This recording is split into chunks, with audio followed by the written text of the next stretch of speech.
Bonjour à tous, un nouveau jour de bateau, de retour enfin sur Nagori, ça fait longtemps. Du coup, ça fait plus de 2 semaines que j'étais partie, puisque je suis partie une semaine pour mon exposition. Ça s'est bien passé, mais c'était beaucoup de travail, c'était très intensif, et en rentrant, j'étais un peu malade à cause de mes problèmes de santé, mes problèmes d'insuffisance pancréatique. Donc j'ai dû passer une semaine loin de Nagori, donc ça fait plaisir de retrouver le bateau, de voir que la peinture a bien pris, et c'est vraiment bien cette peinture au sable. Donc aujourd'hui, je vais préparer le vaigrage, ça y est, je vais m'attaquer à préparer tout ça. Donc je te filmerai, je vais te filmer des petites étapes au fur et à mesure. Donc voilà, donc la première étape là c'est de mettre le coton dans l'eau et de le laisser gonfler pour pouvoir l'appliquer sur les murs. Donc on va faire ça, je suis un peu stressée à l'idée de faire ça toute seule parce que je ne l'ai jamais fait. Mais bon, voilà, on se débrouille. Si tu le vois, j'ai rempli ma cuve avec les... je sais pas si tu vas le voir bien. Voilà, avec les... Là, j'ai mis 6 litres. Normalement, il faut mettre 7 litres d'eau. J'ai commencé par mettre 6 et je vais voir après. Si tu vois les reflets irisés, c'est parce que j'ai choisi comme... je t'avais montré les petites paillettes irisées comme effet pour le produit. Et donc, maintenant, je vais mettre mon coton dedans. Donc, il faut, voilà, mélanger tout ça. Et on va voir ce que ça donne. C'est une grande première, donc... c'est parti. Je sais pas si tu l'entends, mais il y a pas mal de vent aujourd'hui, donc en tout cas, le coton est vraiment trop doux. Donc voilà, donc on mélange ça dans l'eau. Donc je verse. Je vais mettre le deuxième sachet de paillettes que j'avais oublié de verser. Parce qu'on n'a jamais trop de paillettes. Je pense que ça fera un bel effet. La couleur est discrète, donc c'est pour ça. Et j'ai 2 sachets de coton, donc c'est pour ça que je l'ai fait, si on peut dire, un par un. Et après, il faut malaxer comme ça la main. C'est hyper doux, c'est trop bien travaillé. Déjà le premier effet. Donc oui, j'ai 2 sachets de coton, donc je vais les faire un par un. Histoire d'avoir les bonnes proportions, parce que je peux pas faire tout dans un seul seau. Comme ça, qui fait quand même... voilà.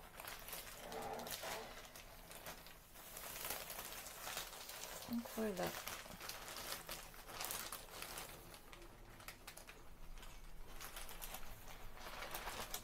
Tu vois, une fois que le produit aura gonflé, ce sera difficile de faire plus dans ce seau. Donc voilà, donc je malaxe, je fais mon pain.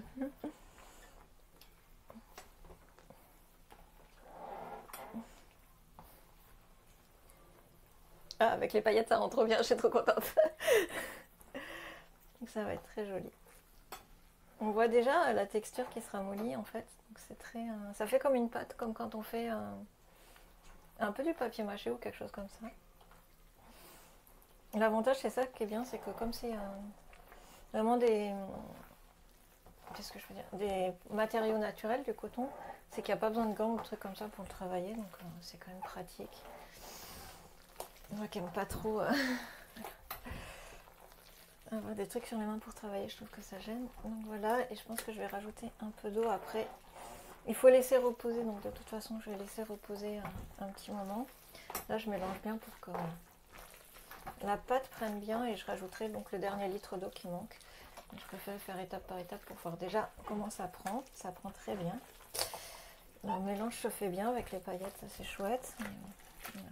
J'essaye de casser un peu les fibres, enfin pas de casser les fibres, mais voilà, que toutes les fibres prennent bien l'eau, qu'on se retrouve pas avec un cocoin qui n'est pas mélangé. Donc voilà, donc je vais arrêter la vidéo là, je vais continuer mes travaux. Voilà, si tu veux voir ce que ça donne une fois mélangé, ça fait une espèce de bouillie, comme une bouillie de riz là, en blanc comme ça. Donc voilà. Et donc voilà, j'ai laissé poser un petit quart d'heure, si tu vois, ça fait une pâte bien épaisse là. Donc je vais essayer de le poser, de voir comment ça se passe. C'est maintenant que les ennuis commencent, si on peut dire.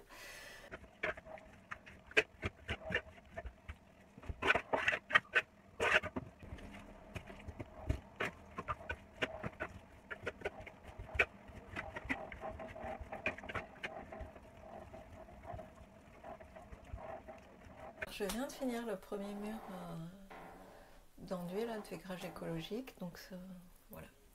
Je suis pas hyper satisfaite à 100%, parce que je trouve qu'on voit beaucoup de démarcations, beaucoup de textures, c'est juste impossible à lisser. Clairement, à un moment, j'ai laissé tomber l'idée que ça soit parfait parce que c'est juste impossible. Euh, Ça se travaille bien en fait quand tu as des grandes surfaces et où tu peux faire des grands mouvements avec le bon angle avec le plateau. Je vais te montrer. Avec le plateau, en fait, il faut que tu aies une espèce d'angle entre le mur et le platoir. Tu peux pas le passer à plat comme ça. Sinon, avec le bord, tu fais des marques. Et là, c'est le problème sur comment dire, sur des murs comme ça de bateau, c'est que enfin des murs sur les parois du bateau.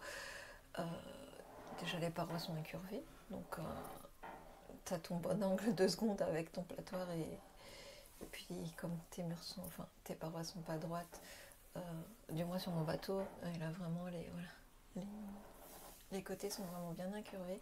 Les parois, de suite tu perds l'angle et ça fait des marques. Donc j'ai continué à lisser au doigt en fait et à la main.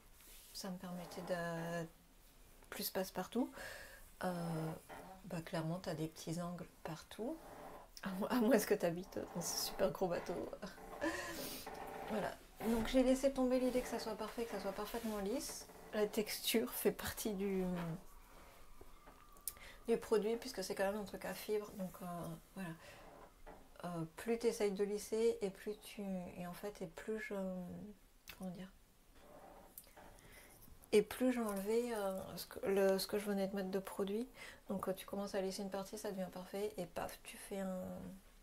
Justement à cause de l'angle que tu peux pas avoir avec ton plateau, tu viens appuyer avec la tranche et ça enlève la moitié de ce que tu as mis et ce que tu as bien lissé. Donc c'est juste impossible à lisser.